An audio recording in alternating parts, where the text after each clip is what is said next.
மூத்த தலைவர்கள் பயணத்தில் மிக கவனமாக இருக்க வேண்டும். அதே நேரத்தில் மக்கள் எல்லாம் தேர்ந்தெடுக்க போகும் புதிய முகம், புதிய தலைவர் ஒருத்தர் வரப்போகிறார்.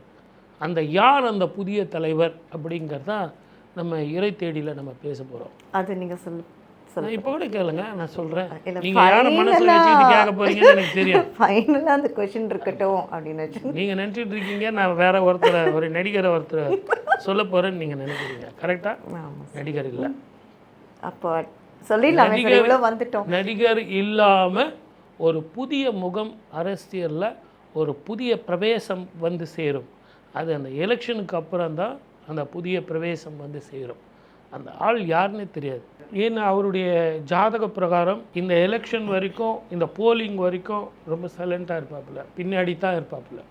ஓகே. ஆனால் பொலிட்டிக்கல் பேக்ரவுண்டில் வந்து அந்த யாருடைய தீர்மானம் வெற்றி வாய்ப்புன்னு தெரிஞ்ச பிறகு அவருடைய டாமினேஷன் அதிகமாக இருக்கும்.